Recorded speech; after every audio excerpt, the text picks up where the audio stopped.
आज मैं आपके लिए लेकर आया हूँ रानी पद्मिनी के बारे में। आज इतिहास के पन्नों में रानी पद्मिनी को कौन नहीं जानता।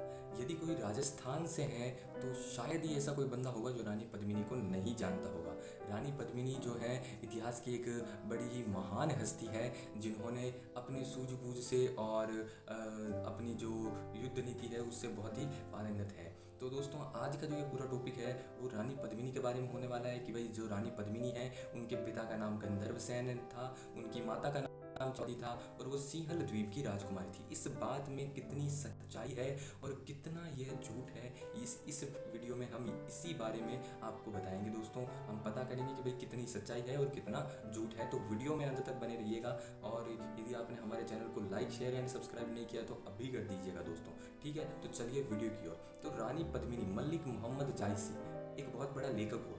उसने एक लेख लिखा पद्मावत 1540 ईस्वी में। जब 1540 ईस्वी में मलिक मोहम्मद जायसी ने एक लेख लिखा और उस लेख में लिखा कि जो रानी पद्मिनी है वो सिंहल द्वीप की राजकुमारी जिनके पिता का नाम गंधर्व सेन, जिनकी माता का नाम चंपावती है, वो इतनी खूबसूरत है कि जब वो पानी पीती है तो उसके गले से नीचे जो पानी उतरता है वो स्पष्ट दिखाई देता है, यानी कि जो उसकी जो त्वचा है वो पारदर्शी है, ऐसा बोला गया है। मलिक मोहम्मद जायसी ने इसमें रूप लावण्य का वर्णन किया है, यानी कि श्रृंगार रस झलकता है इसमें। लेकिन दोस्तों यदि हम देख रहे हैं कि ये तो एक कहानी है दोस्तों, उसमें मलिक मोहम्मद जायसी ने लिखा है कि हीरामन तोता जो है वो मेवाड़ आता है और मेवाड़ में रावल रतन सिंह को रानी पद्मिनी के खूबसूरती के बारे में बताता है और रतन सिंह जो है वो उस हीरामन तोते के पीछे पीछे सिंहल द्वीप चले जाते हैं और कई वर्षों तक वहाँ इंतज़ार करते हैं। उसके बाद उनका विवाह जो है वो रानी पद्मिनी के साथ होता है। फिर वो मेवाड़ आ जाते हैं।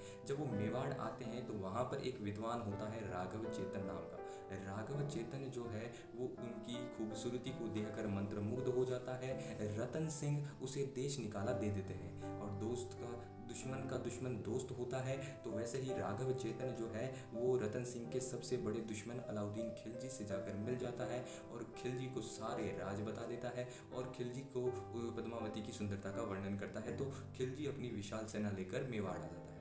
जब वो मेवाड़ आता है और 6 से 8 महीने रुकता है तो क्या होता है दोस्तों, वो थक जाता है। फिर संधि के बहाने रावल रतन सिंह को मिलने बुलाता है और फिर वहाँ से ही अगवा करके उसे दिल्ली ले जाता है और दिल्ली से संदेश भिजवाता है रानी पद्मावती के लिए कि यदि आप आएंगी तो ही इन्हें छोड़ा जाएगा। तो रानी पद्मिनी रवाना होती है अपनी 1600 रानियों के साथ और वहाँ पहुँचती है। उसके बाद वहाँ से रतन सिंह को छुड़ाकर लेकर आती है। अपनी सूझबूझ और कौशलता से वो रतन सिंह को दिल्ली से छुड़ा लाती है, ऐसा उसमें वर्णन किया गया है दोस्तों। उसके बाद खिलजी का सर घूम जाता है और जो खिलजी है वो अपनी विशाल सेना लेकर चित्तौड़ पहुंच जाता है और फिर जो है ना चित्तौड़ का प्रथम साका 1303, इसके तो अभिलेख प्रमाण पड़े हैं दोस्तों। चित्तौड़ के प्रथम साके के अभिलेख प्रमाण पड़े हैं। 1303 में चित्तौड़ का प्रथम साका होता है और उसमें जो साका होता है ये चित्तौड़ का प्रथम साका है। उसमें केसरिया जो है वो रतन सिंह की अगुवाई में होता है और जो जौहर है वो रानी पद्मावती की अगुवाई में पद्मिनी की अगुवाई में होता है और पद्मिनी के साथ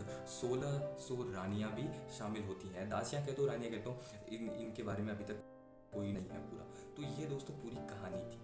अब इस कहानी के बारे में मलिक मोहम्मद जायसी लिखते हैं, है ना। ये जो इतना भी कहानी है ये सारी मलिक मोहम्मद जायसी लिखते हैं। अब हम आते हैं सच्चाई पर। सच्चाई में फैक्ट क्या है कि रावल रतन सिंह का जो शासनकाल है वो कितना था कि भाई वो 1302 से लेकर 1303, यानी कि मात्र 1 वर्ष का रतन सिंह का शासनकाल था। जब मात्र 1 वर्ष का रतन सिंह का शासनकाल था तो ऐसे में वो सिंहल द्वीप गए और कई वर्षों तक वहाँ रुके और फिर वो पद्मावती से शादी करके यहाँ लौटे। तो ये दोस्तों कुछ मैच नहीं होता है।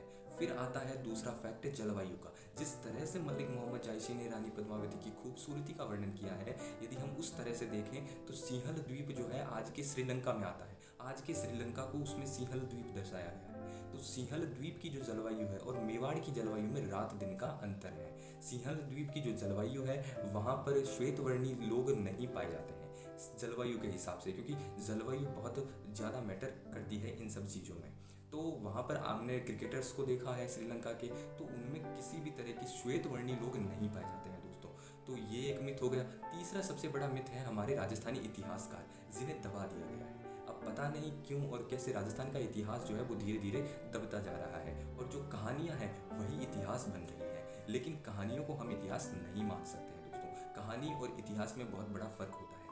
इतिहास जो आकस्मिक घटित होता है वही होता है, और कहानी वो होती है जो अपने मन के द्वारा घटनाक्रम घटित करवाया जाता है। तो कहानी और इतिहास में बहुत बड़ा अंतर होता है। कहानी को हम इतिहास नहीं मान सकते हैं। तो जो राजस्थान के इतिहासकार हैं, राजस्थान के जो लोकल लोग हैं, उनका ऐसा मानना है कि जो रानी पद्मिनी है वो पूगलगढ़ के भाटियों की बेटी है ना, पूगलगढ़ के भाटियों की बेटी। अब ये पूगलगढ़ कहाँ आता है? वर्तमान में ये पूगलगढ़ आता है बीकानेर में, और जो प्राचीन काल में जो पूगलगढ़ आता था वो जैसलमेर रियासत में आता था। तो ऐसा एक दोहा भी प्रचलित है कि पूगलगढ़ी पद्मिनी रानी तू सिरमौर, जैसलमेर जन्म लियो परनीगढ़ चित्तौड़। तो इस दोहे से रानी पद्मिनी का जो कनेक्शन है चित्तौड़ से वो पूरा समझ में आता है। चित्तौड़ और जैसलमेर से जो संबंध है रानी पद्मिनी का वो पूरा ही एक्सप्लेन हो जाता है दोस्तों।